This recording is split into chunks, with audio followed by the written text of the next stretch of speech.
Meron nagsasabi na pwede daw ang scooter na Fortress sa expressway. Meron din naman nagsasabi na bawal. Actually, parehas tama yan dahil meron tayong Fortress 160 at Fortress 400. Itong dalawa ang pag-uusapan natin ngayon.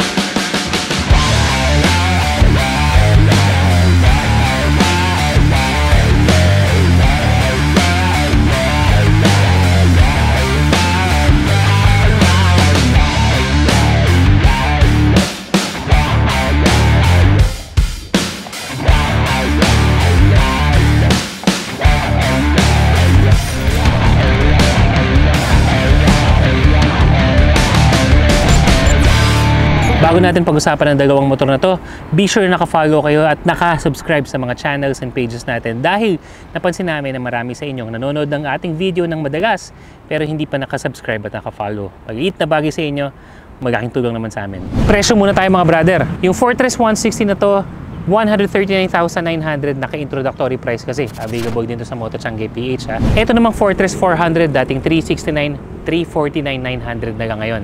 So ano nga ba ang meron sa dalawang motor na to? Pag-usapan muna natin yung forma. Sa Fortress 160, ito yung lower CC displacement ng Fortress.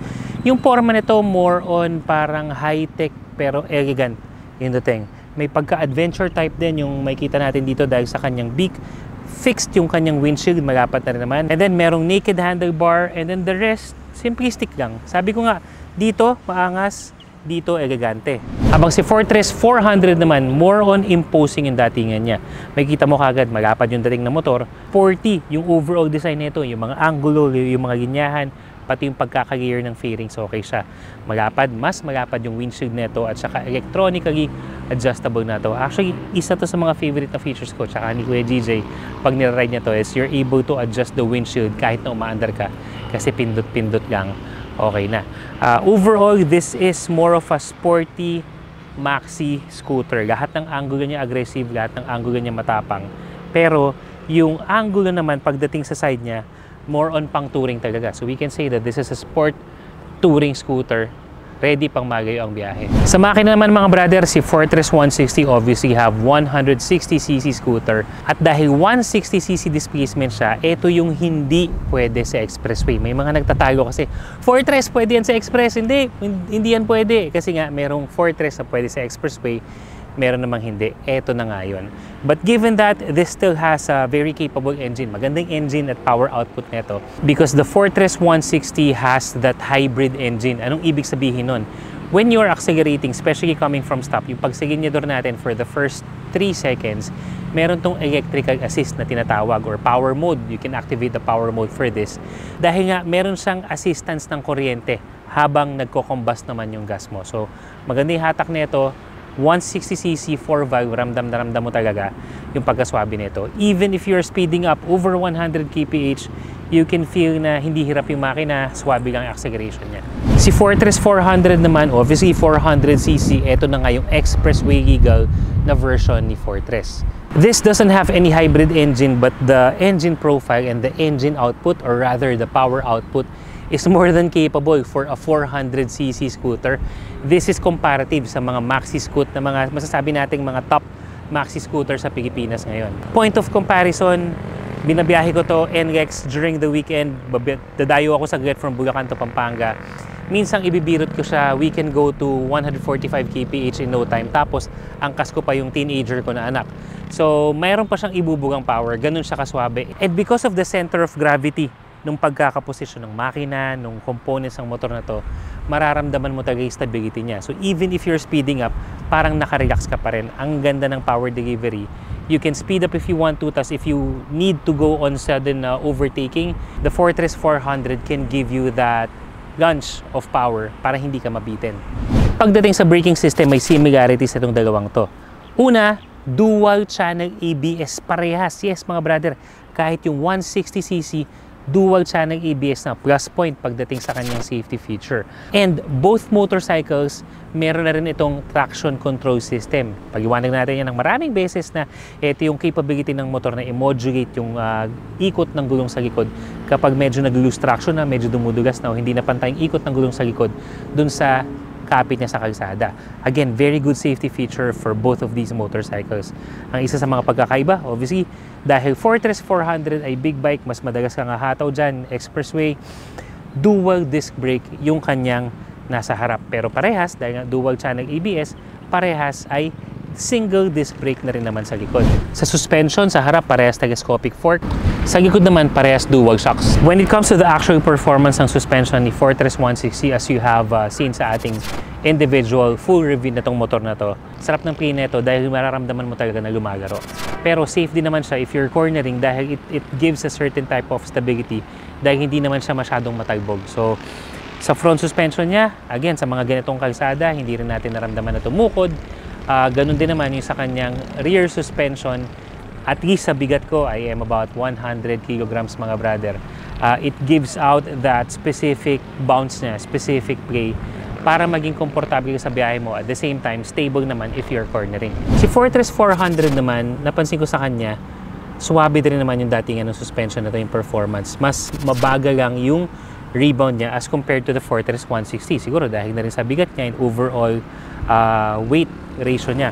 But nonetheless, even if you are cruising, masarap pa rin yung laro ng suspension nito. Hindi mo nararamdaman masyado na talaga natatagtag ka. And at the same time, sinabak na rin namin to sa mga roads ng DRT na medyo marami rin namang mga twisties. Wala namang episode na yung tipong tatalbog ka tas you will lose the stability of the motorcycle. So, both very good performance on their own right. Sa gulong, both using CST tires, kung yung stock niya na gulong kumbaga.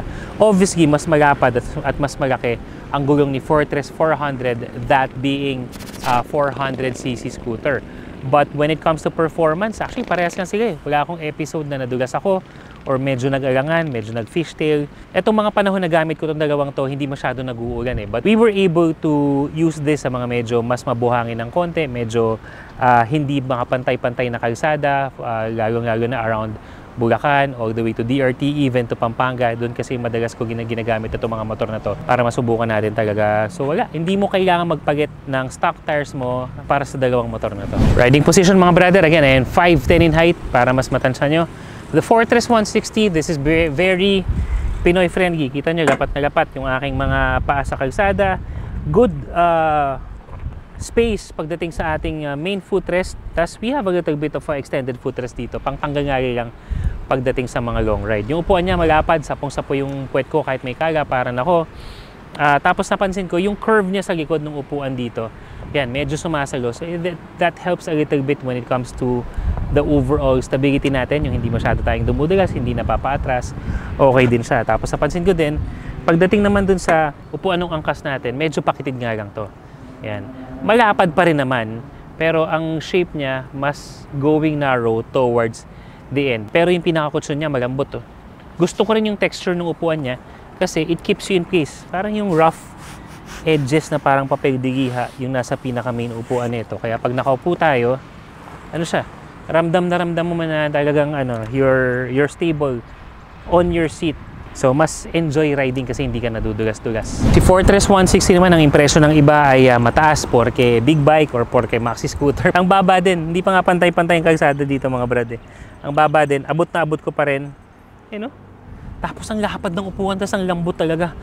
Isa sa mga difference nito doon sa Fortress 160, mas mataas yung lumbar support ba tawag dito. Ito, yung parang naging sandagan na sapong-sapo yung likod mo. So, pag nakaupo ka dito, ano lang talaga, relaxing. And then you have a very good space pagdating sa iyong main footboard. And then ito lang yung medyo weird dahil I won't consider this as an extended footrest, but rather as an additional space pagdating sa paa mo. Kasi hindi ka tulad dun sa Fortress 160 na medyo mapapatong mo talaga yung paa mo na ganyan eh. But nonetheless, you have a lot of space right here. Okay siya. Isa sa mga ma-appreciate nyo talaga sa motor na to, gaya ng nabanggit ko kanina, is when you are actually riding, lalong-lalo na if you are traversing through expressway, is the fact, una-una malapad yung windshield niya. And the fact that the windshield can electronically be adjusted even if you are riding. So, kung dito-dito lang naman, kadalasan ang windshield ko nakababa para mas may hangin na papasok sa akin. Pero kapag yan ay itinawid ko na ng expressway, syempre, yung gusto ko mabawasan yung bato ng hangin sa akin para ma-minimize yung pagod ba na dahil bato na bato sa hangin, it can be adjusted right away. So that's a very cool feature ng motor na to, kasi yung kay Fortress 160, syempre naka-fix na siya, and I don't think you would need to have a higher setting ng windshield pagdating kay Fortress 160, kasi hindi mo naman nga siya madadaga sa expressway. Pagdating naman sa angkasan nito mga brother, ay malapad talaga. Ayan, ang lapad nito, kahit ako, kasing lapad ko, pwedeng umangkas dito kasi ganun siya kalabad, tapos ang lambot. Okay din yung texture ng upuan ng motor na to. Although not as, ang tawag dito, yung hindi kasing gaspang nung sa Fortress 160, hindi rin naman siya madulas. Sakto lang yung pagka-rubbery niya to keep us in place. Tsaka flat, hindi siya yung pababa, yung upuan nito. Flat yung, tawag dito, yung surface niya. Good, okay na. Nasubukan ko na to every weekend. Simula nung napunta sa akin to, nira-ride ko talaga Bulacan, tas medyo panorte. Ano lang, sobrang relax riding lang. Isa sa mga may enjoy mo talaga when using this motorcycle. Parang humahataw ka na pero wala lang, chill ka pa rin, ganun. Features naman tayo mga brother, para makita nyo ang kabuuan ng mga features ng mga motor na to. Be sure na panoorin yung mga individual reviews natin sa kanya. Sa ngayon, we will just point out a few notable features na masabi natin we're looking forward o practical, at siguro yung main differences na. Unahin na natin itong Fortress 160. So the Fortress 160 has that smart key feature. Keyless na siya mga brother. And then you have that extra key dito para naman dito sa compartment mo. But nonetheless, ito na siya. Remote na merong remote control siya para mabuksan yung compartment natin. Ayun, narinig diba? Isa pa, ayan, para mabuksan siya. And then you can unlock this, or it also has that answer back system. Ayan. So halimbawa medyo nagayo ako, nagigaw ako ng parking, hindi ko alam kung nasan ako, at imagine na lang natin na maraming motor dyan. I just have to press yung answer back system para mas makita ko kung nasan yung motor ko, kasi it will give out a flashing light, diba? Habang si Fortress 400 naman, this actually does not use keyless system. Meron siyang manual key, yung usual lang. Ayan. Pero isa sa mga nagpa-cool dito sa motor nito is the fact na eto na yung susi niya. Ayan na. Parang key card lang sa hotel na pinag-iit. Bakit nga ba ganito yung itsura nun? Keyless siya in such a way na eto optional na lang to, but for us to activate the motorcycle, itatap na lang natin siya dito. Kita natin tong section na to. Just tap it once. Ayun na, kita mo, nag-activate na siya. Hawak ko pa yung susi. And then, nag-start up na yung motor natin. Ready to go na tayo. And then, another thing, kung yung Fortress 160 may remote para mabuksan yung ating compartment, ito, nakalaka. Ito rin yung gagamitin. All we have to do is tatapat lang natin dito sa key detector ng mga 2 to 3 seconds. 1, 2, 3. Ayun na, bumukas na. Ang cool, no? So, isa yan sa mga main difference ni Fortress 400 versus Fortress 160. Pagdating sa kanyang fuel tank capacity, si Fortress 160 houses 8 liters worth of fuel. Habang si Fortress 400 naman, syempre, mas malaking bike to, mas malaking fuel tank capacity na ito. This houses liters worth of fuel. Alright, under seat compartment naman tayo. Check natin. Si Fortress 160, ito, some half or open face helmet would fit. Yung full face, medyo maraming hindi mag-fit sa kanya, but you have enough space. Ayan, katulad yan, meron akong mga pitaka, gadget, cellphone, damit, documents, kasya naman dyan. Ayan. Pagdating naman kay Fortress 400, tingnan mo naman yung space na ito. Gusto natin ang higanteng space ng compartment ni Fortress 400. This one, itong section na to, you can fit a full face helmet. Tested na namin yan. And then, paglagay mo ng helmet dito, napakalaki pa ng space mo dito for other items mo, yung mga gusto mong dalhin sa biyahe. As in, kumbaga hindi mo na kailangan ng top box dito kung yung regular ride mo lang dahil napakalaki ng compartment na to. But nonetheless, looks like, I haven't tried, but looks like the grab bar nito mga brother as part of its feature is top box ready na. Kasi ito looks like a bracket na no? Ayun, no? Parang may pwede nang lusutan ng mga screw. But nonetheless, I haven't tried installing top box dito sa Fortress 400 na to. Isa pa nga pala sa kakaibang feature na tong Fortress 400 is the handlebar heater. Ito lang naman yung may level sa kung saan pwede mong painitin yung handlebar mo. Perfecto kapag umuulan o kaya bumabiyahe ka sa mga malamig na lugar katulad ng Tagaytay, Rizal, Baguio. Ay nako, saktong-sakto to. Isa pa sa mga features na meron tong dalawang na to, actually pareha sila, is the ability to connect the motorcycle to your phone.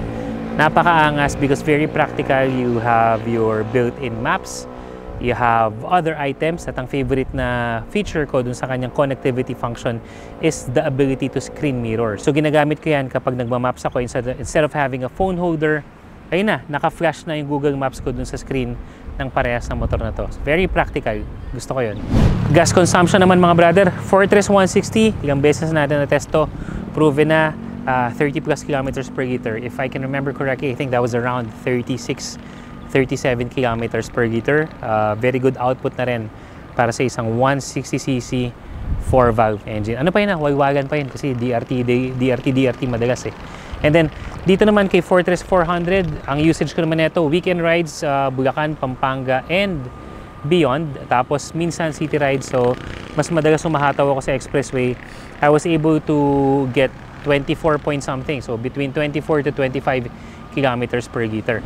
These are the motorcycle features for the day mga brother. Again, what we have is the Fortress 160, good for your daily ride, high-tech in specs, kumbaga yung bang for the buck sa kanyang presyo, sulit na. At meron din naman tayong Fortress 400 if you're someone who likes to go on a long cruise, long ride, okay dito, but at the same time, pwede ka rin sumingit-singit sa mga city traffic. So ikaw, kung papipiliin ka, alin dito ang mas gusto mo? I-comment mo sa baba at pag-usapan natin yan. Again, for more motorcycle news, reviews, and tips, be sure na naka-follow kayo at naka-subscribe sa lahat ng mga channel natin, katulad ng Instagram, Facebook, TikTok, and YouTube. Till your next video mga brother. See you.